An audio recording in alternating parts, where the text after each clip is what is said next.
Bruchim Aboim Shem Hashem, B'Shem Irgen Shir Torah. I'd like to welcome everyone to today's shir from Rabbi Yakov Zasmith Shlita on Chovas HaSoichev HaMaskir B'Beis HaMusker, landlord tenant issues and Halacha.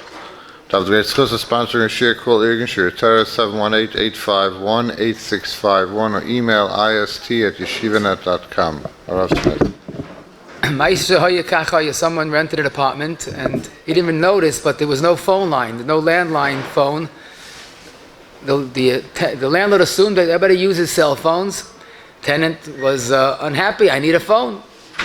Could he force the landlord to put in the phone line before he moves in? Or any one of the common questions when there's a repair to be made, who pays for it? You know, a typical case, the tenant calls up the landlord, you have a problem with my sink. And so he says, no, you have a problem with your sink. And they start fighting. Who pays for it? For the cost, for plumbing, electricity, that needs repair. Who pays for the landlord or tenant? And then I guess part 3 of the questions, the third category is when the tenant moves out and he leaves the apartment with a lot of wear and tear, with a heavy emphasis, of course, on tear. There's plenty of zeichel l'churban that he leaves, and the landlord is shrieking, you have to pay for this and that. And the tenant says, that's normal usage. I lived with my children and they're lively children. So if you notice, the common denominator are really all questions of the landlord-tenant relationship.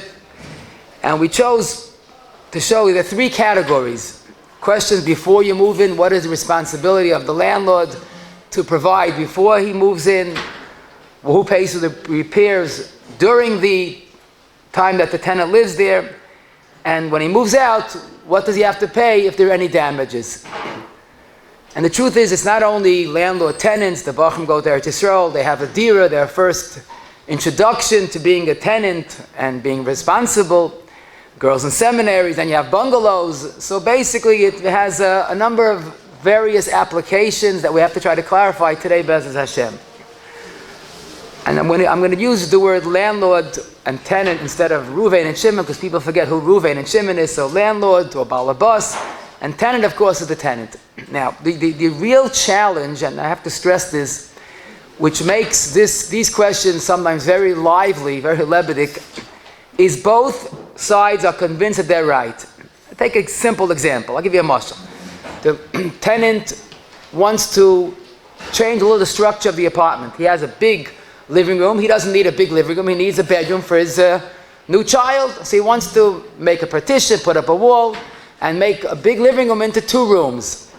And the landlord is yelling, don't be mazik my house, it's my house. And the tenant says back, I'm at a tzedakah case, I pay rent, it's my house. I want to be comfortable where I'm living. And the landlord screams, it's your house? I paid damim tarti for this house, and I paid a mortgage, and I paid taxes and water, and and it's just very lebedik, and both have a right claim. I pay rent, I had to move, I had to pay moving costs, and I fixed up the apartment, I can't live where I want. Landlord says, what do you mean? It's my apartment. So the next squabble, which is a lashon nekiah for machlokes, is when it comes to paying for repairs. Now everybody takes the other approach. The landlord says, excuse me, it's your house, you pay for it. Tenant says, excuse me, you told me last month that it's my house, now you pay for it. So Bekitza is plenty of fertile ground for some serious machlokes. But as our derech always is, we always find the answer in our Torah Kedosha. So let us look. I guess we have to clarify one simple point, which is maybe not as simple as we'd like it to be, but I think it's pretty simple. What is exactly the halachic or the legal status of a rented apartment? Now let me explain. Can we somehow prove that if someone rents an apartment, so during the time of his lease, it's like his house? In other words, we find in Bav Metziah Nun Vavam Abay a concept that schiras kememka. The actual lashon Gemara is b'yoyma mechiri, but the Pais can use the term schiras kememka. If I pay rent, so I have some type of bailus. In other words, if someone stays in my house for a full year, I give him his own bedroom, I give him a comfortable apartment, but he doesn't pay rent, so he's I'm a Baal Chesed. He has no rights to the place that he's staying. But a tenant is paying rent, and he invested costs for moving and koiches for moving, so maybe he has more of a bailus than a regular guest. We say schiras kememka in other contexts. Does that apply regarding our shilas? But then again, the landlord is still the balabas. So how do we classify the tenant and his apartment? Does he have a certain bailus? So I'll tell you a few halachos, and I think we should get a pretty good picture. Imagine that the landlord calls his tenant, I have terrible news for you. He says his house burned down. The landlord had his own house, and this was an investment, this rental, and his house burned down. So he tells the tenant basically, find a different apartment because it's my house, and chayecha koyben, I have to ask you to leave. I need a place to live. I don't have a roof over my head. So we might say, maybe he's right, it's his house. But the halacha in Chayshemish V'Shin Yud Bei Sif Aleph has this very case, and basically if it's within the lease, you can't tell a tenant to move, even if it means that the landlord has to be homeless. Because as the Rosh in Bava Metzia, Perek Ches, Siman Chafei explains, the Schiris Lizman Kotzev Kemechadami. And that's music to how it is. The Rosh is saying that a tenant has certain bailus. So much so he could tell the landlord, you stay homeless and I'm staying in my comfortable apartment. How about the next shaila? The landlord is renovating his upstairs apartment. And the contractor says, by the way, once I'm here anyhow, I'll throw in some extra repairs at a half price because I'm here anyhow. So the tenant says, oh, it's a good idea. I'll renovate the tenant's apartment. I always wanted to do it. Now it's half price. The tenant finds out about it. He says, I'm Michael Toivis. I don't need renovations. I'd rather have quality of life. I don't need all the noise and all the disturbances. I don't want renovations. So landlord said, I didn't ask you if you want renovations. It's my apartment and I want to make renovations. I'm going to save half price. Who has right of way? Of course, they both get emotional. It's your house, it's my house. But who has right of way? So to us, it's a chutzpah. You can't tell the balabos what to do with his apartment. But in Chayshemish B'Shin Yud Bei Sif Aleph, this very case, that the tenant could say, I don't want the disturbances. Zok the Goyin on that Mechaba, on that Ramon Shin Yud Bei Aleph, the Schiris L'Yoyim Memko. So you have our second Makar in Halacha that the tenant has some very strong rights. He could tell the landlord, seid gesund. I don't want you to make renovations. Now I must mention, there are more ads on this halacha based on a Mordechai. Miu mevakshim and asoicha lasais lefnim meshuras hadin. In other words, you tenant, you have right of way. You could tell him, I don't want anything to be done. But we suggest, or maybe we request of him to do lefnim meshuras hadin. Now this sounds to be a contradiction in terms, because if the tenant is right, why are you telling him to do beyond the letter of the law? But this, Rabbi says, is part of our Torah, part of our law. As the Gemara in Bava Metzia, Daf Lamed Amud Beis, and I quote, Lechor Yishalayim, one of the reasons why Yishalayim was destroyed, because Shemidu Dineim Al Din Torah Avdu Lefnim Meshuras Hadin. So it's not just beyond the letter of the law, it's part of our law. The famous Gemara in Bava Metzia, Pei Gimel, where the Dayan told Rabbi Chana to pay, and Rabbi Chana innocently asked, Dina Hachi? That's not the din. He goes, in Dina Hachi. Because the pasuk quoted two psukim actually, Leman Telech B'derech Toivim. In other words, by a yid, Lefnim Meshuras Hadin, sometimes it's Dina Hachi. And here you see that. The tenant is right, but try to be accommodating. So basically, we can't forget, in all of the shilas, we're going to talk about halacha l'maisa, but there's always the Dina Hachi Lefnim Meshuras Hadin. And the more one's mavata, the better off we are. That's the secret of B'nai Mechaber being mavata. But we do see clearly that the tenant definitely has certain rights. Now, I'll ask you a different shayla. Let's say they made a very careless lease. They decided they rented a department for the summer. What does summer mean? Summer mean Rosh Chodesh Elul, Yeshiva, that's the summer. Labor Day, until you start saying Mashiv Haruach. I mean, how do you decide what summer is? So here's the question: when you have a problem between tenant and landlord, and it's a suffix, you don't know what to do. So what's the halacha by any suffix in halacha? Any suffix, the muhzik wins. Now the fundamental question is, who's the muhzik regarding the rented apartment?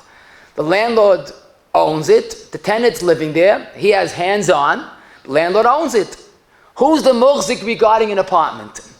So this is a Mechaber in Shin Yud Bey Sif Tezayin, where the Mechaber says that basically the landlord is considered the muhzik. And the Ramos says, B'chol suffix, any suffix, we give the landlord the right of way. Zog de Magid Mishnah, music how it is, because Karka B'chesk B'aleh Oimdais, and even though he's not living there, but the landlord is the muhzik. So now we see that mitzad halacha, the landlord also has right of way.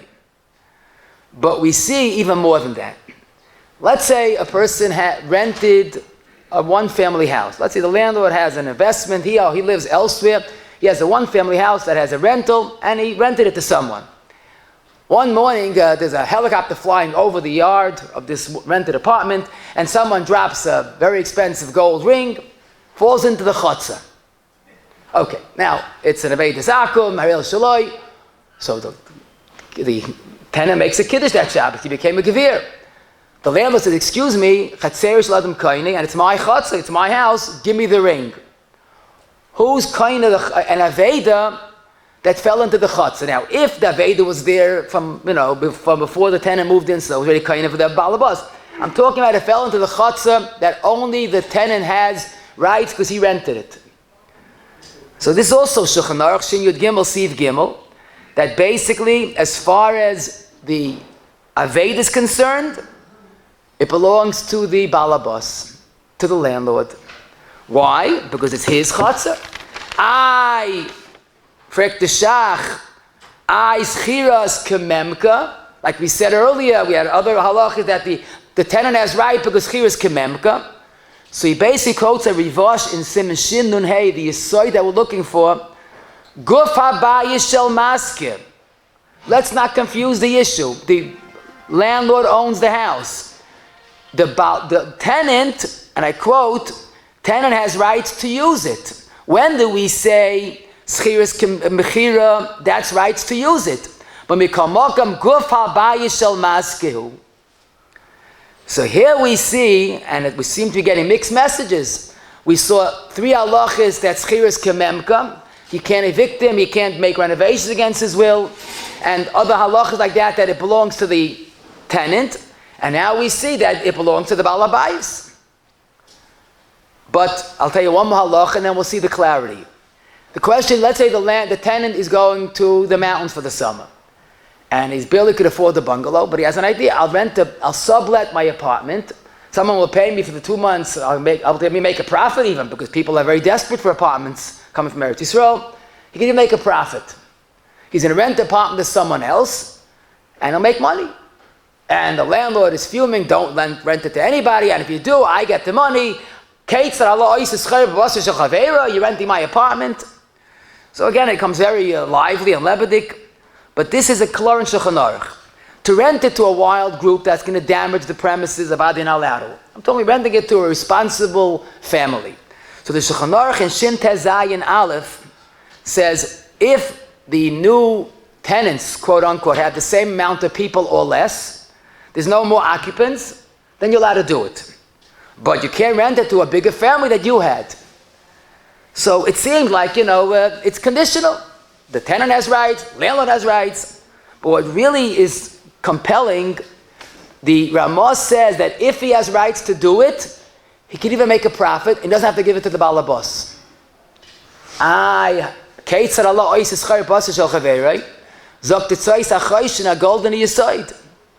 When I take your par and I want to make profit on it, that's oisis chayre pas shochavei. But here I'm not making the profit from the house actually. I'm making the profit from my ability to live there. I have schus dira. I'm renting my schus dira. That's not yours, that's mine. I paid rent. I'm paying rent. So the the schir is kanya, and I have reshus to rent it because I'm making profit from my rental, not from your house. So now we see, it seems to be mixed messages. Who has the rights to the house? We saw a number of halachas that schir is kanya, that the tenant has rights, you can't evict him, you can't make renovations against his will. And now we see the aveda is his, and he's the muhzik, and now we see subletting is depending on the situation. But if you think about it, it's not a stira. Mar mechada v'loi pligi. There's no doubt about it that schiras kememka has certain halachic rights. If a person pays rent, he's not a tzedakah case, he has certain rights. But the rights are basically to live undisturbed. You can't evict him even if the landlord has no other place to live, but it's his. You can't make renovations when it disturbs him. But who owns the house? You can't say that the tenant owns the house. He doesn't pay mortgage, he doesn't pay the water bill, he doesn't pay the tax bill. So when it comes to halachas that are totally in ownership, bailus, that's absolutely the balabas. The muhzik is the balabas, the aved is the balabas. But lemaisa, when it comes to living conditions, that the tenant has certain rights. And therefore he could say, don't make renovation when it disturbs me. So much so he has rights that he could even make a profit if it's not chav to the balabas, because he has rights to live there and that he could transfer to the new tenant. So basically we see that both have rights. Now, here is the problem and the solution all in one. If a landlord and tenant are only thinking about their own rights and not understanding the other perspective, that usually brings war. Because Balba says, what? You do that? It's my house. I put my life into the house and you're doing what you want? So he gets all excited and he's all upset. The tenant says, why? I can't do what I want. I pay rent and I moved here. You know, we just learned yesterday in Parashat Mishpatim, and the same pasuk, it's even clearer in Parashat Shoftim. When a person has his own interest and he's only looking at that, he doesn't see anything else. And even the Torah's Chacham, the Torah's Tzaddik, will not see the emes. You know, Rav Desla, in Chelik Dalet Siman, page 243, has a Yisoid HaYisoidis Imirad Machaverit, I think is extremely negeya halacha in a landlord-tenant relationship. He said there's so much machlaikis and so much kas and sinna because a person really believes he's right, because he sees his own needs. The solution to all the machlaikis and all the kas and all the sin is stop and say, okay, I think I'm right because when I see it, my rights are being violated. Stop for a moment or two and put yourself in the other person's shoes. Think his perspective. Now let me explain that on our case. The tenant wants to make renovations because for him it's better. So he thinks, wait a minute, I'm paying rent, I can't live there, I can't have my move my new baby. What kind of achzer is a landlord? Okay, that sounds good, sounds pretty convincing. But then again, the landlord knows that this tenant's only coming and going. He doesn't want someone to ruin the apartment. So try to understand the landlord's perspective. The landlord sees his loss, that he's making renovations in my house, he's destroying my house, and he's all upset. And he sounds pretty convincing. But think about the tenant's perspective. He pays rent, he moved, he made renovations, now he wants to make some type of living to accommodate his new child. Can't you understand him? You're worrying about you renting to the next tenant, and what about this tenant? Doesn't he have right to do what he wants? If you see things with your own negiyas, then we are a victim of Ashoichet Yava Eni Chachamim V'Saldi V'Tzadikim. But if we try to understand the other perspective, then it's much easier to work together. Now, it's unavoidable. These sichsuchim are unavoidable. But the only eitzah is a person that wants to be accommodating. You know, Lefnim Mishus Adin Dina Hachi. You know, Mavater is a tremendous skula. Mavir al kol pishar, the Gemara says in Masechta Rosh Hashanah. So if a person that wants to have a healthy attitude, and it's worth all the money in the world to live with a tenant or a landlord, b'shalom, be mavata. But you have to understand, you know, someone came to Rav Steinman and he had a horrible shalom bayis. Maybe there was no shalom bayis. So Steinman says, I've been saying this all along. The only solution to shalom bayis is you have to be mavata. So the fellow goes, I knew it. I've been telling my wife that for 30 years. She doesn't listen to me. If you come to the shiur and hear Hilchas tenant, and you're a tenant, and you use that all to get angry at the landlord, you miss the point. If the landlord sees, we learned about the landlord's rights, and throws it at the tenant, so you made it only worse. You're supposed to hear the other side. Understand the other party. The other party has a right. Halacha, both parties are right. The landlord is a bailam, tenant's a bailam, and you have to work together with a double dosage of mevater and lifnim b'shus hadin, and then it works out. But to apply this more specifically, let's begin with the first group of shaylas. What rights does the tenant have that things should be done before he moves in? L'mashal, he wants a paint job, he wants to be painted. It still has been painted since the last tenant moved out. He wants a new carpet, he wants a phone line, like we said. So Bemis, the Mishnah of Metzia Kuf Alf Nabei seems to give the basic guideline. The maskir is chayiv b'delas, b'naga, b'minal, uv'chol davar shemayis se'uman. Basically, any work that needs a craftsman, a expert, is the responsibility of the landlord. The Gemara adds a few cases, and the Rambam adds the key words to the tzara shava. The Machaba quoting in Shin Yudal Aleph, quoting the Machaba. He also has to make sure the roof is in place.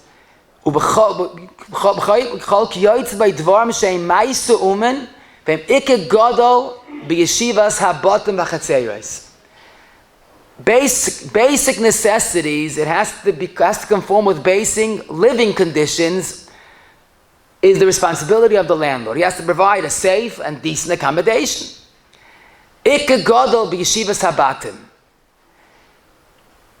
That is the undeniable rights of a tenant. In fact, the Shulchan Aruch says, let's say the tenant looked at the apartment and there wasn't the door wasn't working.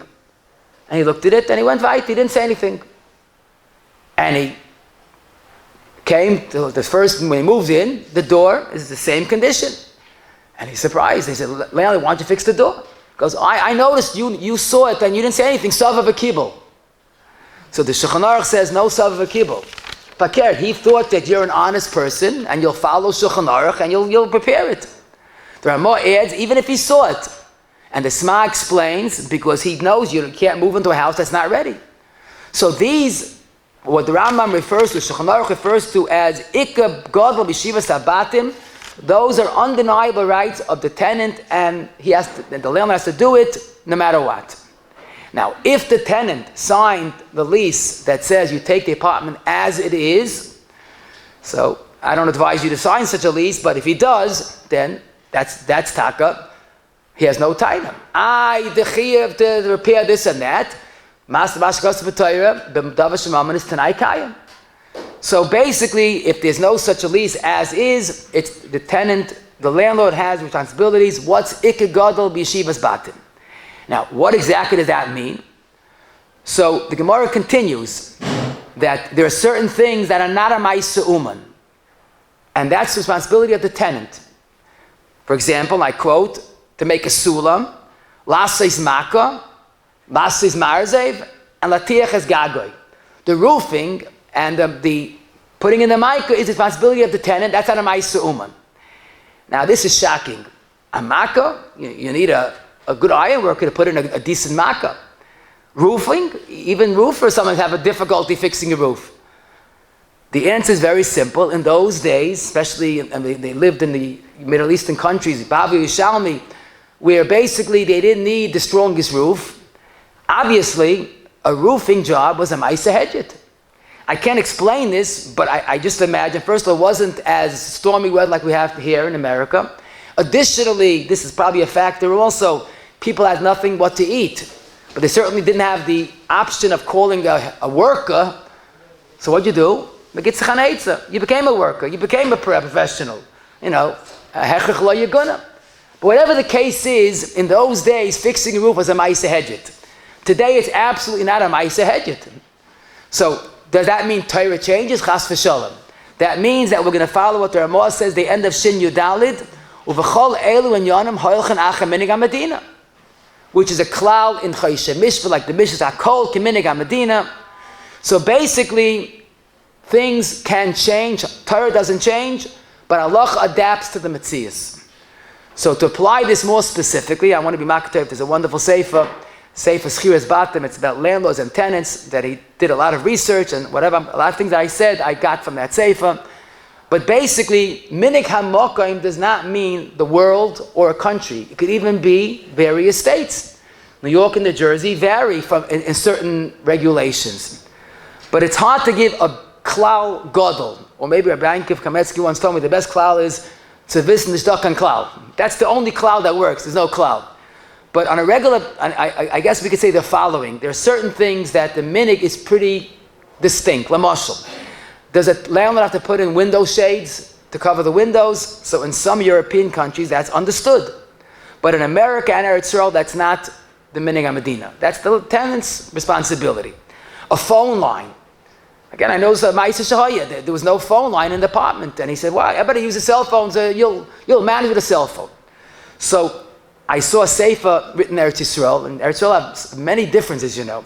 In Eretz Yisrael, you don't have to provide a phone line. It seems that cell phone use is so rampant that it's not part of an apartment to have a cell phone, a phone line.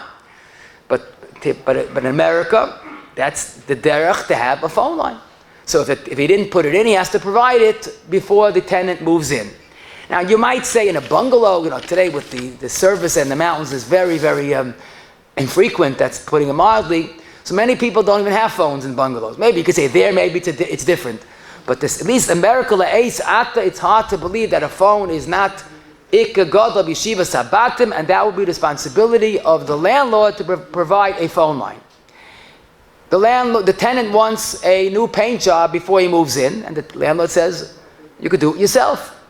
So the emphasis, a paint job is basically a ma'aseh uman. I mean, if you want to paint just the walls and not everything else and not yourself, so you have to get an uman. So I think we could say, you know, people think they could paint, but to do a paint job properly, it's probably a ma'aseh uman.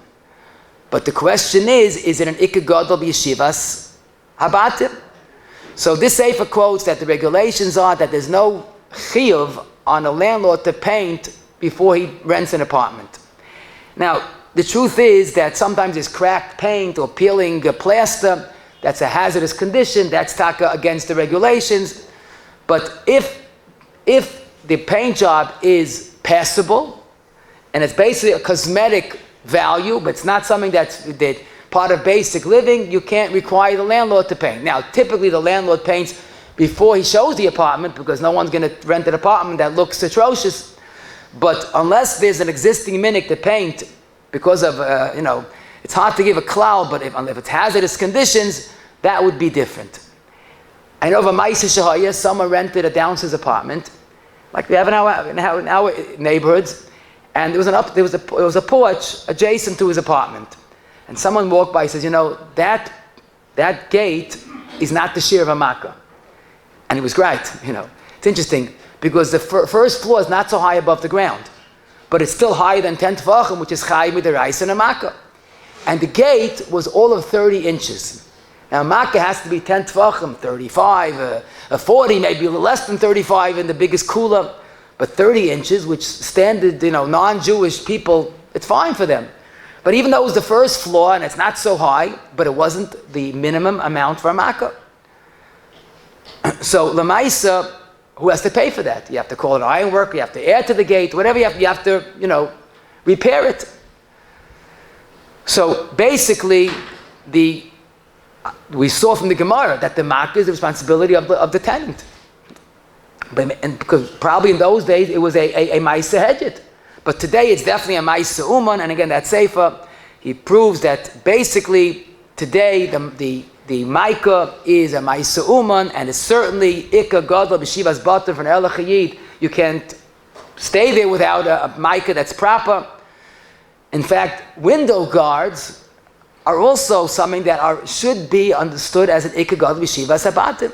And I want to mention, I think it's a chayiv kaddish to mention, when we have young children, so we put up window guards because there are terrible stories, and too many of them, of tragedies. The children fell out the window. But the children got married, and why have window guards? But then again, you're zoich to have grandchildren, so, the next stage of the same sakana. And people are not used to it. They live many years with grown children, and it's not so important. But the homes have to be, grandchild safe, not just child safe. The Shevet HaKosi in Chelik Dalet Siman Shin Yud Aleph, he points at Lashon of the Shulchan Aruch and Tov, the end of Choshen Mishpat, Tov Chav Zayin Sif Hey, that you have to have a makkah to the gag, ein pachas me'asara tvachim. So he wonders, why do you have to say ein pachas? Say 10 tvachim. So he says a beautiful diak. The Shulchan Aruch is alluding to a window, because typically the wall until the window is higher than 10 tvachim. So you might say, so I don't need a window guard because it's let the wall that goes up till the window, that's the micah. You're right. But since the derech is that children climb on windows, so this is a situation that you have to have a makkah even above 10 tefachim. And the truth is, again, you don't have to have a raya to this. We hear too many stories. It's something that has to be safe. So the regulations are that windows that have this, children especially living there, but have to have window guards, and that's the responsibility of the landlord, even though you might say it's a ma'isa hedget, all you need is a screwdriver or a drill. But basically, this is, the tenant should insist this should be done before he moves in.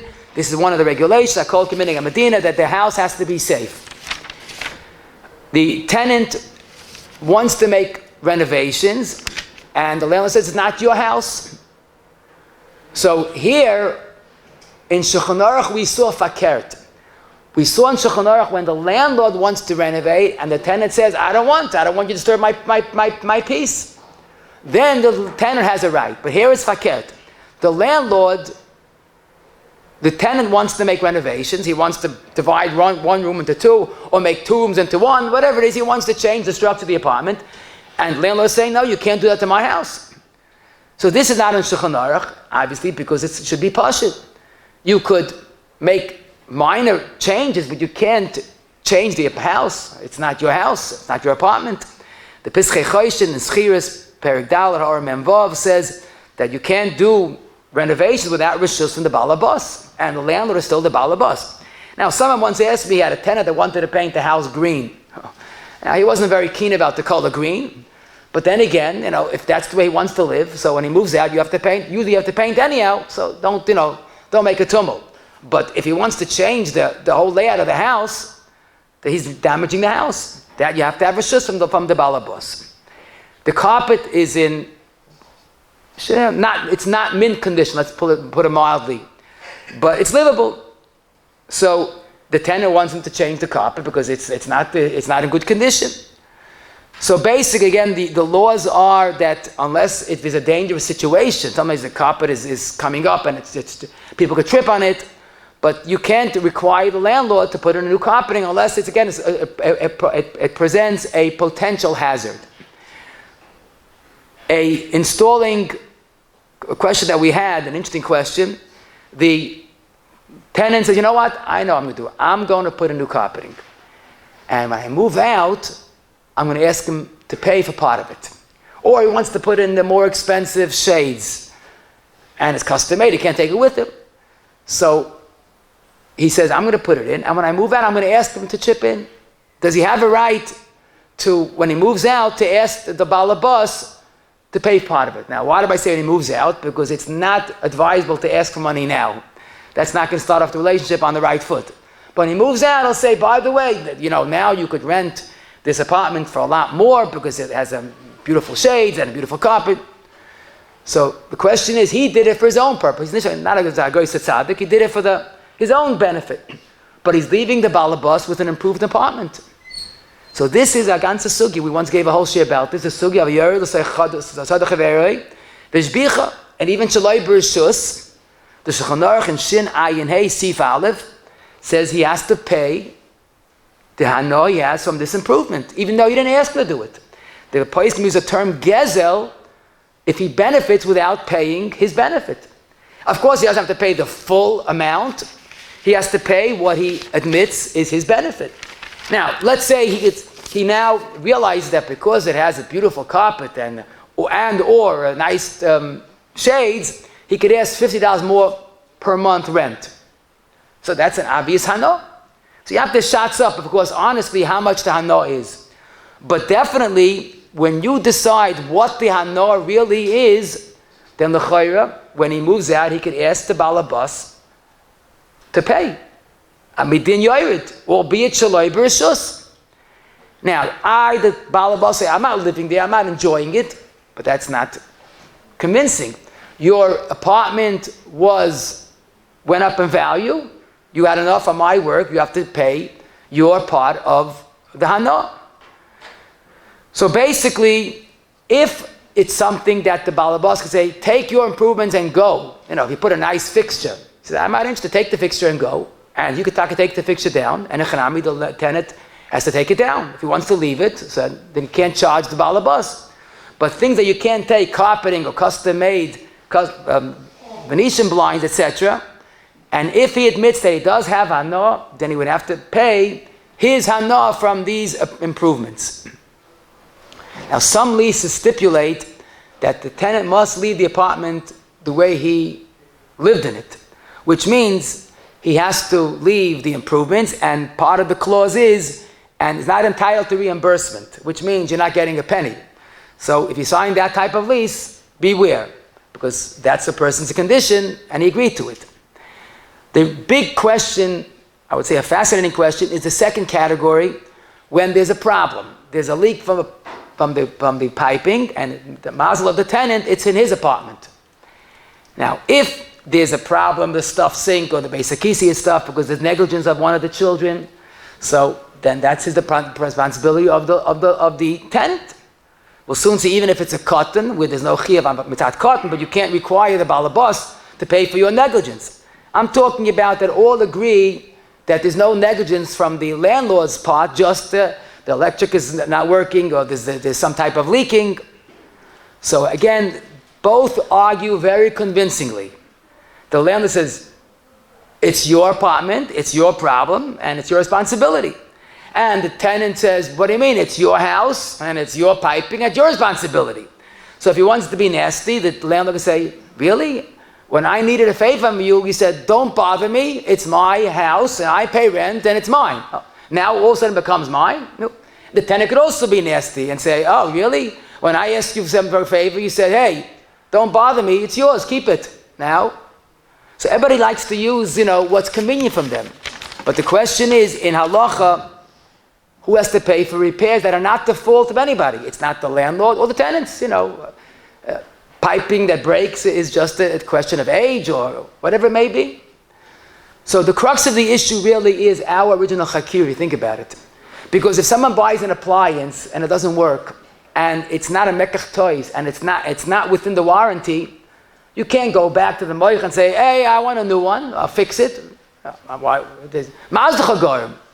So if we understand that the tenant has some kinyan in the apartment, so mazle gar, what do you want from the balabas? But if we say that it's fully balabas's property, then it's the responsibility of the balabas. So, listen to a Machaber Ramah Usachin Afshechem.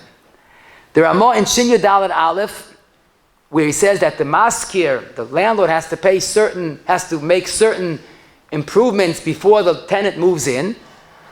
But Zok the Ramah, based on a Mukhi Yosef in Daf Nuntes and Daf Yarif Bav Metzia, but once he moves in and the apartment was furnished properly, he has no responsibilities to make any repairs.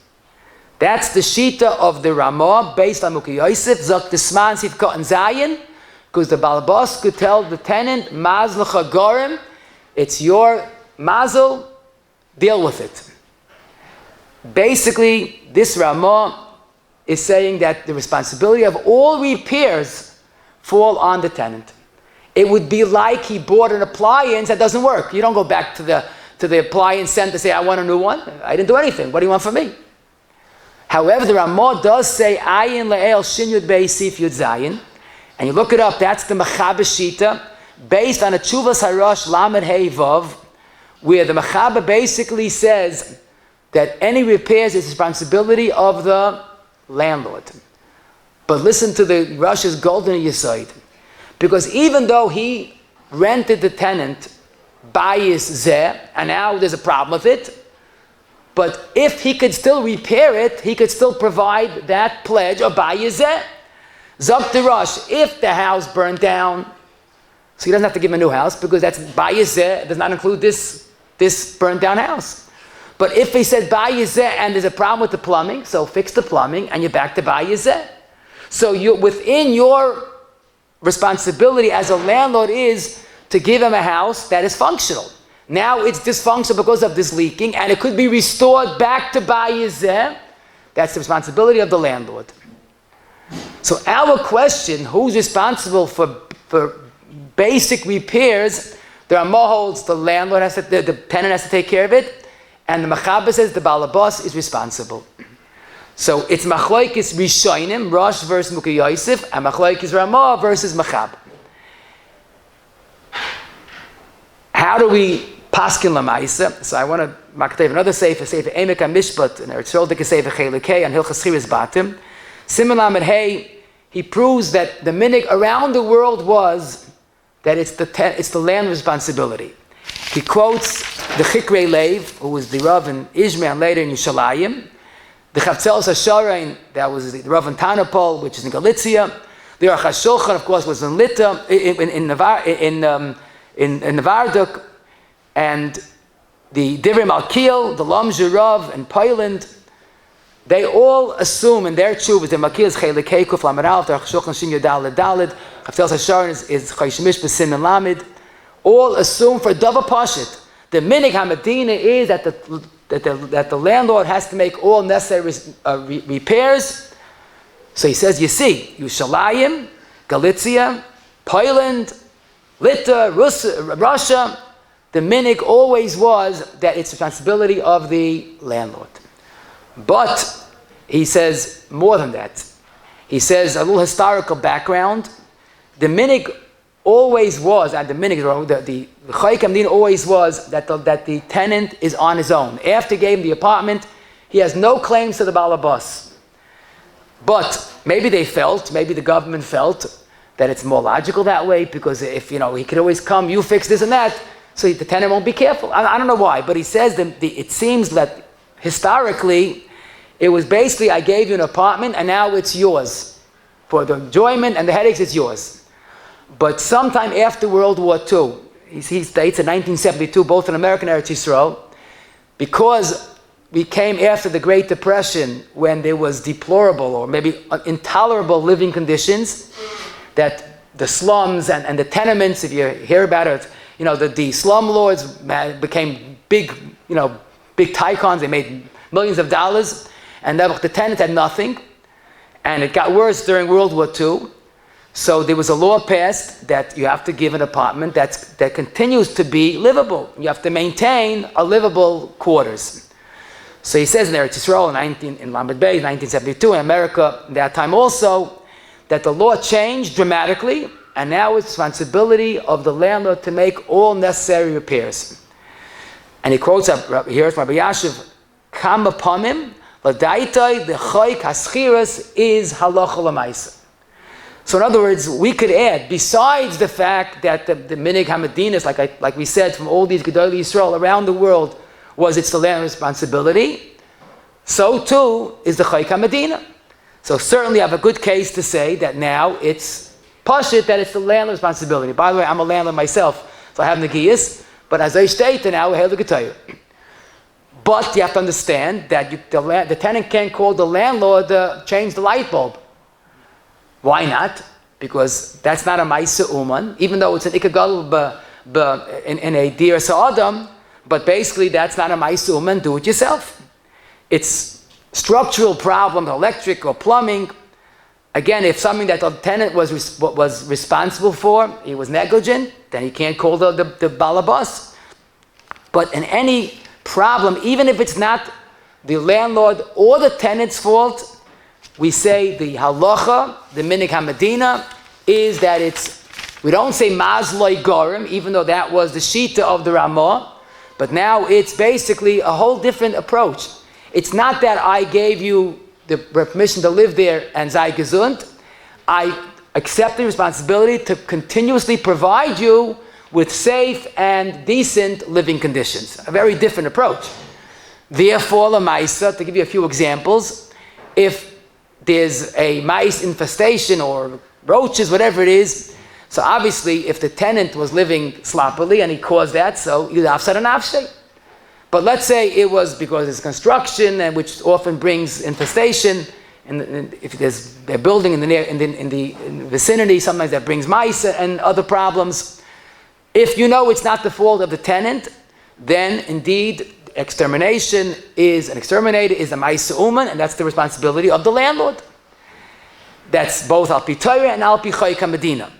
Now, if a tenant decides he needs a new fresh coating of paint, it's hard to give a klal. Rosh Diamond lived 50 years without painting his apartment. Okay, we're not Rosh Diamonds, but you can't say after 2-3 years, I want a new paint job. So again, going back to the chayk hamedina, you have to keep it in sanitary, livable conditions. So you have to know how bad of a paint job it is. If it's just basically cosmetically improvement, that's not the landlord's responsibility. If it's a health hazard, the paint or plaster that's peeling, that of course would be the obligation of the landlord. A broken window, so we know broken windows don't just happen by themselves, They break. Why do they break? If it's some type of fault of the tenant, so you can't come to the landlord. If a strong wind broke the window, so probably something wrong with the window, so it's certainly the Baal Habas's fault. But what I thought was amazing, the Divrei Malkiel that I mentioned earlier, in the Aruch HaShulchan, the Chetzel Sharon, all discuss a tragic shaila, never could happen throughout our Golas, that Goyim went on a rampage and just broke windows, a small type of a crystal nacht. And then after things quieted down, the question was, who has to fix the windows? It's not the Baal Habas's fault, it's not the landlord's fault, it's the Goyim's fault. So this is mamish our shaila. You could say mazle gorim, or you could say no. Since the chayk hamedina and the halacha recognizes that the Baal Habas has to give livable conditions, and a house without window is not an acceptable situation. So in those cases, Taka, there would be a chiv on the Baal Habas to prepare the windows, even though it wasn't his fault at all. Basic maintenance is something I didn't find with great clarity. I must like the following shaila. Let's say landlord rents a one-family house to someone. He lives elsewhere. He's vacationing in Florida. Does he have to come back twice a week to move the garbage from the house to the curb or shovel the snow? So the truth is, shoveling the snow and taking the garbage is not a ma'aseh uman, but it's definitely part of Ikki Shiva Sa'adam. So again, I saw in that sefer I mentioned about Schiras Havatim, he says basically, if you leave the house to one person, then we have to make a difference between repairs and normal living. Normal living is you take out the garbage when you have to, and you shovel the snow when there's a need. You can't call the Baal Habas to come running and to do it. Now, if he lives upstairs or downstairs, he lives there, so he has to do it. But if he's not there, it's unfair to make him come, and do it. He does add, maybe it's his own svara, but it's logical. If you rent a multiple dwelling, you have 3 family or more, so who's responsible?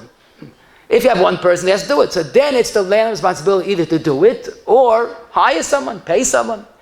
But again, this is something that you have to use a little seichel also. That a person has to be understanding, there's a Baal Habas and there's a tenant, and you have to work together. God, another sefer that I saw, it was mamish upsetting to me, but he heard that for many hardware store owners, when someone comes, they want to buy salt to spread on the ice, the typical question is, what are you, a landlord or a tenant? So, fellas, what is the difference? He goes, well, if you're a tenant and you want the ice to melt quickly, I'll give you this salt, it works great, but it destroys the floor. If you're a landlord, I'll give you another type of ice that works very slowly, but it doesn't destroy the ground. Now, it was upsetting to me, how could any tenant do that? I don't know how the storekeeper do that either, but he has certain responsibilities not to be mazik the Baal Habas's home. We have, even to Mitzrayim, we have a certain amount of a karsatoy, if you can get a yisra ba'artzai. So using ice that sometimes ruins the Baal Habas's ground is wrong. Even if he doesn't know about it, that could go into a get of Adam HaMazik. Question, the Baal Habas allows the tenant to have a sukkah in the backyard. That was part of the lease. But now there's an overgrown tree. Who has to pay for the cutting down of the tree? So, do I understood it? This is a ma'aseh uman, obviously, if it's pretty high. Sometimes you can do it by yourself, but if it's pretty high up, you need an uman. So isn't that a Ma'isa Uman? That's Ikagod Meshivas Habatim. You have to have a sukkah. And that's what I thought makes more sense. It's not like maintenance of taking out the garbage and shoveling. This is something you need a Ma'isa Uman. The question is, if you have a suffix, who pays? Who has to pay? Lamosh, you're not sure if it's an Ikagod Meshivas Adam. You're not sure how much. So this I saw in that sefer, in the Schiris Button, page 112, a very nice discussion, and it's too much for now, but what he basically says is that you want the balabas to pay, prove me that he has to pay. Or maybe fakert, the balabas has a cheskes chiyuv. He wants to pat himself from the chiyuv, that's his proof. If he can't prove it, he has to take responsibility. So he discusses the ayin sham v'timtz. The big question I wanted to clarify is what's called normal wear and tear. Now, the truth is that depending on a family, but if you rent it to a large family, there's understandably more wear and tear. Sometimes there's a very heavy emphasis on tear, but it's normal living. So basically, you have to realize, and again, I'm a landlord, but I understand this as well, that this is normal living. This is what they pay rent for, and if you want to be understanding, you could even say it might be included in Mesa Machmas Malacha, that if there's no negligence, there's no wild, extra wild, rampage that children go on, but normal wear and tear is normal living. In fact, Rabbi Yashif will soon see the exact tshuva, but if the tenant signed the contract to return the apartment the way he found it, he has to pay for even accidents. But he doesn't have to pay for normal wear and tear, because that's what he's paying rent for. So normal wear and tear, you have to differentiate between that and abuse and carelessness. Lamosha, someone has a burn in a countertop, or a carpet that's burnt, or a hole in a linoleum, all these type of things. No one is accusing the tenant of being malicious intent. But then again, that's not normal wear and tear. A burn in the countertop comes from some type of negligence. But lamaisa, we have to use again the mitzvah of tzoya attitude and mavata and zadin. But basically, it's hard to give a clear-cut definition. But normal wear and tear, and again, if you have a bigger family, so there has to be a bigger room for wear and tear. The person has to have seichel, understand that. Now, a child that did damage, this is a common question. A child did some extensive damage, but he's a baby, a young child. So we all know the Mishnah Bava Kama, if they damage, they're not responsible to pay. Actually, the parents are also not responsible to pay. There's a question in Chayshemish Shin Mem Tez Gimel versus Archaim Shin Mem Gimel. If the child gets older, does he have to pay als Amidas Chasidus? But when the child is young, too young to know what he's doing, then there's no Amidas Chasidus, not a Ma'aseh Hezek. So definitely the child is not responsible. The question is the father, because he didn't watch his child carefully, is the father responsible? So first of all, if the child doesn't have to be watched 24/7, let's assume that there was certain negligence on the father's part. So there's a Chayshim Mishpat. In Siman Tzadik Hey, we find that the karka is nismayit from Chiyuvei Shmira. There is no Chiyuv Shmira on karka. The Chayshim Mishpat Shin Aleph Sif Aleph, there's a shita, even a pshia, there's no chiyuvei shmira. Now, of course, as I saw the Piskei Choshen, and this is a mitzvah lefarsim, in Schiris Vov Dalet says, of course, the tenant has to watch the apartment. He's a shem mesachim, a rent like a shem mesachim. But if there is any damage, you can't require the tenant to pay al chiyuvei shmira, because karkois on his smayit chiyuvei shmira. Rabbi Yashiv has a fascinating tshuva in Chaylik Aleph Reish Tezayin, where a house burned down because of a young child made the fire. And he basically said that you can't be mechayev, not the father or the child, because chiyuvei shmir on a karka is non-existent. Again, it sounds shocking to many, but that's what our Torah says. But he does add, if you signed a contract to return the house the way you found it, so that agreement overrides any halachas, or basically that agreement is halacha, and the father has to pay. Also, what's obvious, if there are some movable items, a couch, an oven, a refrigerator, anything that's metaltalin, avadas chiyuvei shmir, and the father is responsible, for not watching the child and allowing that hezek to take place. Rabbi Yashiv writes, if there's such an agreement, you have to return the apartment as is, then even on what a child does is a chiyuv. The chiddush that demonstrates the B'chach in Kesef Kedoshim Shinte Zayin Aleph says Ke'eis Pashat Aminik Medias Elu, that it's automatically the responsibility of a tenant to give back the apartment the way he found it, without a special lease that you sign. I don't know if that's applicable today in America, but definitely the tenant has to realize, watch the apartment, be careful. Because if the child does damage to metaltalin, or if there's an agreement to return the apartment the way he found it, then there's a chiv even on a young child's hezek. In other words, wear and tear, Rabbi Yashiv says there's no chiv to pay even if you promise to give back the apartment the way you found it, because it's not possible. But a child's hezek, even though the father's not responsible to pay for it per se, but if you can't return it as is, he's chayiv to pay for that agreement. Now, basically, a bungalow has the same halachas like an apartment. The only thing is, I should mention, there are much more metaltalin there that get broken, and metaltalin the archayuve shmira. A multi-dwelling apartment building, shchenim, is something that, again, is usually the balabas is not there, and the tenants have to work together to keep an harmonious relationship. You have to work on bakei shalom, and that gets difficult, virat feyu. But it's not going to work. Everybody's worrying about their own rights. There has to be a common goal to make things work. So basically, it's something that really, a little bit of seichel dictates that you have to be understanding to yenim spruta. The last group of questions, when the tenant moves out, so basically, if the agreement is to give back the apartment as was, then there's no doubt about it, that is halacha l'maisa. Except for wear and tear, Rabbi Yashiv, and that sefer, page 227, says that if wear and tear is understood that it's part of living, you can't be required to pay, even if he signed, returning it as it is. If lamaisa, he does make any other damages that he's mechuyev to pay, he has to pay. What I want to mention also, there's sometimes friction of what was included in the agreement. Can I keep strollers in the hall? Can I use the backyard, the driveway?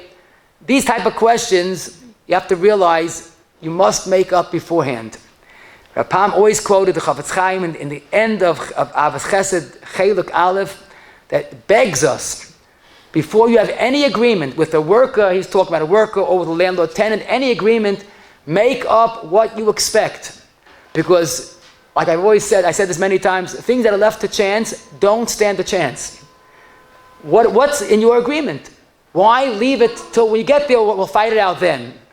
Or better yet, we're all Hamish and we're good friends. I'm not worried. I'm worried.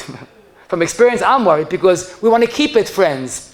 So basically, you have to make up what, including in the lease. Can you use the backyard? Can you build a sukkah in the driveway? I can't drive my car. What's going to be? All these type of things. Make up rachel bitcha ketana, and that will avoid much machlokes.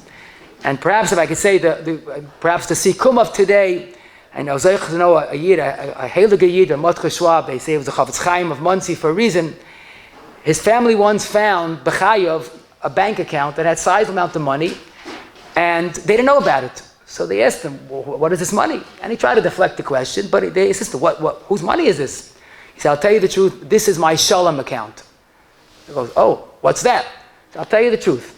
He said, if I ever have a run-in with a worker or a cleaners or a grocery, whatever it is, so if I'm right, if I'm wrong, so I'll pay. Because I'm wrong, I'll pay. I'm not going to take Yannis Pruta.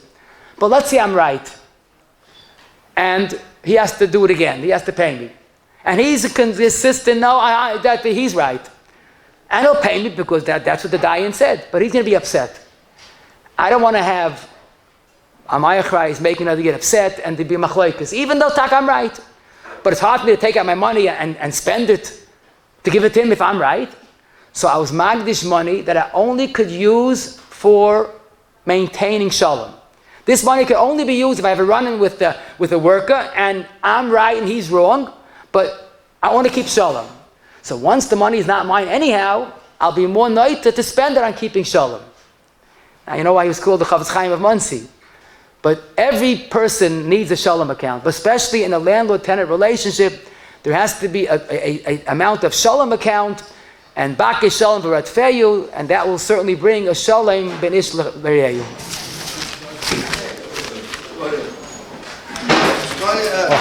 Gone to the dine, I'm talking. Shem I'd like to thank Rabbi Smith for the wonderful share. Whoever wants to sponsor a share, call Ign Shir Torah 718-851-8651 or email ist@yeshivanet.com. ist@yeshivanet.com. Gaan we naar Kasha Himmel. Dat is bijvoorbeeld een zaakloos is Israël. Dat ik heb hem tegen mitzvahs. Shenema, dan ik hoop het man zit ko jagdel Torah v'yadeh. Kaddish.